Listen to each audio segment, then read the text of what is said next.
Hello all, welcome to Toppers World. ഇന്ന് നമ്മൾ നോക്കാൻ പോകുന്നത് 7ാം ക്ലാസ്സിൻ്റെ മലയാളമാണ്, കേരള പാഠാവലി. അതിലെ 5ാമത്തെ യൂണിറ്റ് ചെറുതിരയിൽ തെളിയും വലിയൊരു ലോകം. 3ാമത്തെ ചാപ്റ്ററാണ് കേട്ടോ. കിളി അയാളോട് സംസാരിക്കുന്നു. കിളി അയാളോട് സംസാരിക്കുന്നു എന്ന പാഠത്തിൻ്റെ മുഴുവൻ വിശദീകരണവും അതുപോലെ തന്നെ ചോദ്യോത്തരങ്ങൾ, പ്രവർത്തനങ്ങൾ എല്ലാം ഉൾപ്പെടുന്ന ക്ലാസ്സാണിത്. അപ്പോൾ ക്ലാസ് തുടങ്ങുന്നതിന് മുമ്പ് നമ്മുടെ ചാനൽ ആദ്യമായി കാണുന്നവരുണ്ടെങ്കിൽ സബ്സ്ക്രൈബ് ചെയ്തൊന്ന് സപ്പോർട്ട് ചെയ്യുക. അതുപോലെ തന്നെ ക്ലാസ്സുകൾ നിങ്ങൾക്ക് ഉപകാരപ്പെട്ടു എന്ന് തോന്നുകയാണെങ്കിൽ ലൈക്ക് ചെയ്യാൻ മറക്കരുത്. അപ്പം നമുക്ക് നോക്കാം. കിളി അയാളോട് സംസാരിക്കുന്നു. ആദ്യം തന്നെ അവർ തന്നിരിക്കുന്നത് നമുക്കൊന്ന് വായിച്ചു നോക്കാം. ആശയവിനിമയ സാധ്യതകൾ വിപുലപ്പെടുത്താൻ സഹായിക്കുന്ന സൈബർ ലോകത്തെ ഉപയോഗപ്പെടുത്തി മാത്രമേ മനുഷ്യ സമൂഹത്തിന് മുന്നോട്ട് പോകാനാവൂ. ഇതിനെ വിവേകപൂർവ്വം എങ്ങനെ പ്രയോജനപ്പെടുത്താമെന്നാണ് നാം ചിന്തിക്കേണ്ടത്. അപ്പോൾ നമുക്കറിയാലേ, ആശയവിനിമയം നടത്താനുള്ള സൈബർ സംഭവങ്ങളെല്ലാം നമ്മളിപ്പോൾ ഉപയോഗിക്കുന്നുണ്ട്. മൊബൈൽ ആയിക്കോട്ടെ, ഇൻ്റർനെറ്റ് ആയിക്കോട്ടെ, അങ്ങനെയുള്ള കാര്യങ്ങളെല്ലാം നമുക്ക് ആശയവിനിമയത്തിനുള്ളതാണ്. പക്ഷേ ഇത് നമ്മൾ വിവേകപൂർവ്വം എങ്ങനെയാണ് പ്രയോജനപ്പെടുത്തേണ്ടത് എന്നുള്ളതാണ് നമ്മൾ ആലോചിക്കേണ്ടത്. നമ്മൾ പലരും അതിനെ മിസ്യൂസ് ചെയ്യുന്നുണ്ട്, ആവശ്യമില്ലാതെ ഉപയോഗിക്കുന്നുണ്ട്. അങ്ങനെ ചെയ്യരുത് എന്നാണ് അതിൻ്റെ ഒരു മെസ്സേജ്. അടുത്തത്, കിളി അയാളോട് സംസാരിക്കുന്നു. നോക്കാം. സന്ധ്യയ്ക്ക് വീട്ടിൽ കയറി ചെന്നതായിരുന്നു അയാൾ. ഭാര്യ ഏതോ ചാനലിലായിരുന്നു. TV ഭാര്യയോട് സംസാരിച്ചു കൊണ്ടേയിരുന്നു. അപ്പം സന്ധ്യയ്ക്ക് വീട്ടിൽ അയാൾ കയറി ചെല്ലുകയാണ്. അയാൾ നോക്കുമ്പോൾ ഭാര്യ TV കണ്ടുകൊണ്ടിരിക്കുകയാണ്. TV എന്തൊക്കെയോ ഭാര്യയോട് സംസാരിച്ചു കൊണ്ടേയിരിക്കുന്നത്. TV-യിൽ ഏതോ പ്രോഗ്രാം ഓടിക്കൊണ്ടേയിരിക്കുന്നുണ്ട്. അത് കണ്ടുകൊണ്ടിരിക്കുകയാണ് ഭാര്യ. മകനാവട്ടെ, മോൻ കമ്പ്യൂട്ടറിലായിരുന്നു. ഇമെയിലുകൾ തുടരെ വർത്തമാനം പറഞ്ഞുകൊണ്ടേയിരുന്നു. അപ്പോൾ ഇമെയിൽ നോക്കുക, മെസ്സേജിന് റിപ്ലൈ കൊടുത്തുകൊണ്ടിരിക്കുക. ഇതായിരുന്നു മകൻ ചെയ്തുകൊണ്ടിരുന്നത്. മോൾ മൊബൈൽ ഫോണിലാണ്. മകളാകട്ടെ മൊബൈൽ നോക്കിക്കൊണ്ടിരിക്കുന്നു. മോളോട് മൊബൈൽ നിർത്താതെ ചിലച്ചുകൊണ്ടേയിരുന്നു. അപ്പോൾ മൊബൈലും മകളും കൂടിയാണ് കമ്മ്യൂണിക്കേഷൻ. വേറെ ഇവരിപ്പോൾ ഈ പറഞ്ഞ ഭാര്യ, മകൾ എല്ലാവരും ഇലക്ട്രോണിക് ഉപകരണങ്ങൾ ഉപയോഗിച്ചുകൊണ്ടിരിക്കുന്നു. അല്ലെങ്കിൽ ഈ പറയുന്ന TV, മൊബൈല്, കമ്പ്യൂട്ടർ ഇതിൻ്റെ ഉള്ളിലാണ്. അവർ ചുറ്റുമുള്ളതൊന്നും കാണുന്നില്ല. ഇയാൾ വന്നത് ആരും അറിഞ്ഞിട്ടുമില്ല. അയാൾക്കൊന്നും ചെയ്യാനുണ്ടായിരുന്നില്ല. പുറത്തിറങ്ങി ആകാശം നോക്കി. അപ്പോൾ ഇവരോടൊന്നും സംസാരിക്കാനില്ല, അയാൾക്കൊന്നും ചെയ്യാനുമില്ല. അയാൾ എന്ത് ചെയ്തു? വേഗം വീട്ടിനകത്തുനിന്ന് പുറത്തേക്ക് ഇറങ്ങി ആകാശത്തേക്ക് നോക്കി. ആകാശത്തിന്റെ അനന്തതയിൽ എവിടെയോ ഒരു കിളി ചിറകടിച്ചു പറക്കുന്നു. അപ്പോൾ ആകാശത്ത് ഒരു കിളി ചിറകടിച്ച് പറക്കുകയാണ്. കിളി അയാളെ നോക്കി. അപ്പോൾ കിളി അയാളെ നോക്കുന്നു. കിളിയുടെ ഭാഷ അയാൾക്ക് മനസ്സിലായി. അപ്പോൾ കിളി പറയുന്നത് എന്തോ ആണെന്നുള്ളത് അയാൾക്ക് മനസ്സിലാവുകയാണ്. അപ്പോൾ അയാൾക്ക് തോന്നുന്നു അയാൾ ഒരിക്കലും ഒറ്റയ്ക്കല്ലെന്ന് തോന്നി. അപ്പോൾ കിളി അയാളെ നോക്കുന്ന സമയത്ത് അയാൾ ഒറ്റയ്ക്കല്ലെന്ന് അയാൾക്ക് തോന്നുകയാണ്. ഇരട്ടമിഠായികൾ എന്നുള്ളതിൽ നിന്നാണ് PK പാറക്കടവാണ് ഇതിൻ്റെ രചനാകാരൻ. അപ്പം നമുക്കിതിൻ്റെ തുടർന്ന് വരുന്ന ചർച്ച ചെയ്യാം, കണ്ടെത്താം, നോക്കാം. തുല്യമായ ഉത്തരവാദിത്തങ്ങളുള്ള കുടുംബ പരിസരത്ത് പരസ്പരം അംഗീകരിച്ചുകൊണ്ട് പെരുമാറുകയാണ് അംഗങ്ങൾ ചെയ്യേണ്ടത്. ഈ പ്രസ്താവനയെ കിളി അയാളോട് സംസാരിക്കുന്നു എന്ന മിനി കഥയും താഴെ കൊടുത്ത സൂചനകളും മുൻനിർത്തി ചർച്ച ചെയ്ത് കുറിപ്പ് തയ്യാറാക്കുക. സ്വാതന്ത്ര്യം, തുല്യ പങ്കാളിത്തം, ബന്ധങ്ങളിലെ ഊഷ്മളത, ഇതെല്ലാം വെച്ച് വേണം നമുക്ക് ഇത് കംപ്ലീറ്റ് ചെയ്യാൻ. നോക്കാം. കൂടുമ്പോൾ ഇമ്പമുള്ളതാണ് കുടുംബം. കുടുംബത്തിൽ ഒത്തുചേരലുകളും കൂടിച്ചേരലുകളും ഇണക്കങ്ങളും പിണക്കങ്ങളും അനിവാര്യമാണ്. പരസ്പരം ഉത്തരവാദിത്തത്തോടെ കൂടി സ്നേഹിക്കുകയും ബഹുമാനിക്കപ്പെടുകയും ചെയ്യുമ്പോഴാണ് കുടുംബവും ബന്ധങ്ങളും ശക്തമാകുന്നത്. ഇത്തരം കുടുംബത്തിൽ മാത്രമാണ് പരസ്പരം ബഹുമാനവും ഊഷ്മളവുമായ ബന്ധങ്ങളും ഉണ്ടാവുകയുള്ളൂ. ഇത്തരം ബന്ധങ്ങളിൽ നിന്ന് മാത്രമാണ് നല്ല സാമൂഹിക പരിസരങ്ങൾ, നല്ല പൗരന്മാർ, ഊർജ്ജമുള്ള തലമുറ എന്നിവ ഉണ്ടാവുകയുള്ളൂ. കിളി അയാളോട് സംസാരിക്കുന്നു എന്ന കഥയിൽ എല്ലാവരും ദൃശ്യമാധ്യമങ്ങളുടെ മാസ്മരിക വലയത്തിൽ അകപ്പെട്ടിരിക്കുന്നതായും ചുറ്റുവട്ടത്തുള്ള ഒന്നും കാണാൻ കണ്ണില്ലാതെയാവുകയും ചെയ്യുന്നതായി കാണാം. എന്നാൽ ഇത്തരത്തിലുള്ള അകപ്പെടലുകളിൽ നിന്നും മനുഷ്യർ മോചിതരാകുകയാണ് വേണ്ടത്. അടുത്തത് നമുക്കൊരു പ്രതികരണക്കുറിപ്പാണ്.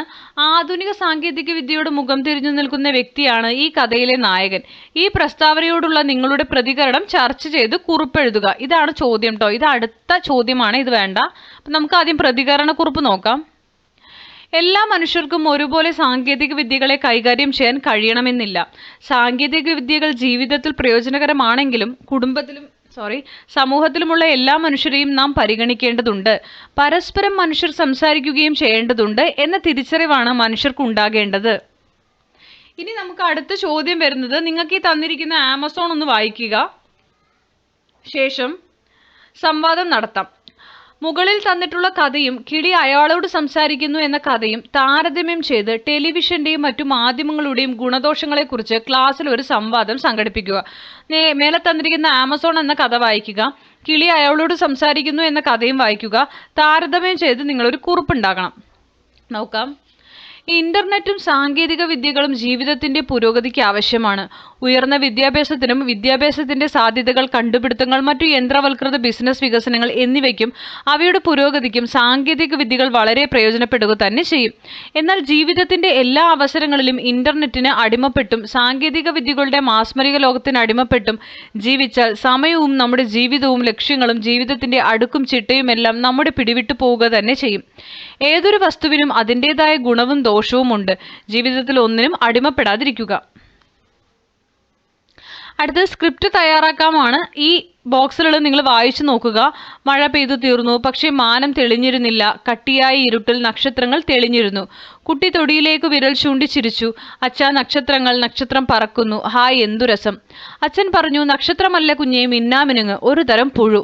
കുട്ടിക്ക് ബോധ്യമായില്ല. ഈ അച്ഛനെ എന്തറിയാം? മഴ പെയ്തപ്പോൾ ആകാശത്തു നിന്ന് നക്ഷത്രങ്ങളെല്ലാം കൂടെ താഴോട്ട് പോന്നതാണ്. അതല്ലേ, ദേ മാനത്ത് ഒറ്റ എണ്ണവുമില്ലല്ലോ. കുട്ടി വാശി പിടിച്ചു. രണ്ടാമത്തെ യൂണിറ്റിൽ പരിചയപ്പെട്ട നക്ഷത്രം എന്ന കഥയിൽ നിന്നുള്ള ഒരു ഭാഗമാണിത്. താഴെ കൊടുത്തിരിക്കുന്ന മാതൃകയിൽ ഈ കഥയിലെ തന്നെ മറ്റൊരു ഭാഗത്തിനോ നിങ്ങൾക്ക് ഇഷ്ടപ്പെട്ട മറ്റേതെങ്കിലും ഒരു കഥാഭാഗത്തിനോ ദൃശ്യവിവരണവും സംഭാഷണവും തയ്യാറാക്കുക. അപ്പൊ നമുക്കിവിടെ ഒരു ദൃശ്യവും ശ്രവ്യവും തന്നിട്ടുണ്ട്. സമയം രാത്രി, മഴ പെയ്തു തീർന്നിരിക്കുന്നു, മാനം തെളിഞ്ഞിട്ടില്ല, കട്ടിയായ ഇരുട്ടിൽ നക്ഷത്രങ്ങൾ തെളിഞ്ഞു കാണുന്നുണ്ട്. ഒരു കുട്ടി തൊടിയിലേക്ക് വിരൽ ചൂണ്ടിക്കൊണ്ട് അച്ഛനോട് ചിരിച്ചുകൊണ്ട് ചോദിക്കുന്നു. അച്ഛൻ വിശദീകരിക്കുന്നു. കുട്ടിക്ക് അത് തീരെ ബോധ്യമാവുന്നില്ല. കുട്ടി വാശിയോടെ പറയുന്നു. ഇത് തന്നെ ശ്രവ്യ രൂപത്തിലാണെങ്കിൽ, ഓഡിയോ ആണെങ്കിൽ, കുട്ടി സന്തോഷത്തോടെ, അച്ഛാ, നക്ഷത്രങ്ങൾ, നക്ഷത്രം പറക്കുന്നു. ഹായ്, എന്തു രസം. അച്ഛൻ, നക്ഷത്രമല്ല കുഞ്ഞെ, അത് മിന്നാമിനുങ്ങ, ഒരു തരം പുഴു. കുട്ടി, ഈ അച്ഛന് എന്തറിയാം? അത് നക്ഷത്രം തന്നെയാ. മഴ പെയ്തപ്പോൾ ആകാശത്ത് നിന്ന് ആ നക്ഷത്രങ്ങൾ എല്ലാം കൂടി താഴോട്ട് പോന്നതാ. ദേ നോക്കിക്കേ, ഇപ്പോൾ ഒറ്റ എണ്ണവും ഇല്ലല്ലോ. അപ്പൊ നമുക്ക് ഇതുപോലൊരു സന്ദർഭം ഉണ്ടാക്കുകയാണെങ്കിൽ, ഇതാണ് സന്ദർഭം കേട്ടോ. സന്ധ്യയ്ക്ക് വീട്ടിൽ കയറി ചെന്നതായിരുന്നു അയാൾ. ഭാര്യ ഏതോ ചാനലിലായിരുന്നു. TV ഭാര്യയോട് സംസാരിച്ചുകൊണ്ടേയിരുന്നു. ഈ രണ്ട് വരീനും നമുക്ക് ദൃശ്യവും ശ്രവ്യവും ആക്കാം. ദൃശ്യം നോക്കൂ. സമയം സന്ധ്യ. അയാൾ വീട്ടിലേക്ക് നടന്നു കയറുന്നു. ഭാര്യ ഇമ ചിമ്മാതെ പരിപാടി കാണുന്നു. ഇത് ശ്രവ്യമാണെങ്കിലോ, TV-യിൽ നടക്കുന്ന പരിപാടികളുടെ ശബ്ദം പിന്നണിയിൽ കേട്ടുകൊണ്ടിരിക്കുന്നു. ഇതുപോലെ നിങ്ങൾക്ക് ഏത് സന്ദർഭം വേണമെങ്കിലും എടുത്ത് ഇതുപോലെ ചെയ്യാവുന്നതാണ്.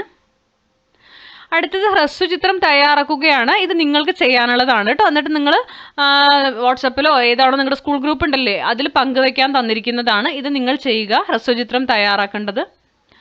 അടുത്തത് ഫീച്ചർ തയ്യാറാക്കുക. പാഠപുസ്തകത്തിൽ നിന്ന് ലഭിച്ച വിവരങ്ങളുടെയും ഓൺലൈൻ മാധ്യമങ്ങൾ ഉൾപ്പെടെയുള്ള സാങ്കേതങ്ങളുടെയും സഹായത്തോടെ കേരളത്തിലെ ദൃശ്യകലകൾ എന്ന വിഷയത്തിൽ ഫീച്ചർ തയ്യാറാക്കുക. അപ്പോൾ കേരളത്തിലെ ദൃശ്യകലകളാണ്. നിങ്ങൾക്ക് ഏത് ദൃശ്യകലകൾ വേണമെങ്കിലും എടുത്ത് ചെയ്യാം. ഞാനിവിടെ ചെറിയൊരു ദൃശ്യകലയുടെ ഫീച്ചർ തരാം. അപ്പോൾ ആദ്യം തന്നെ കേരളത്തിലെ ദൃശ്യകലകളുടെ ഹെഡിങ് കൊടുക്കുക.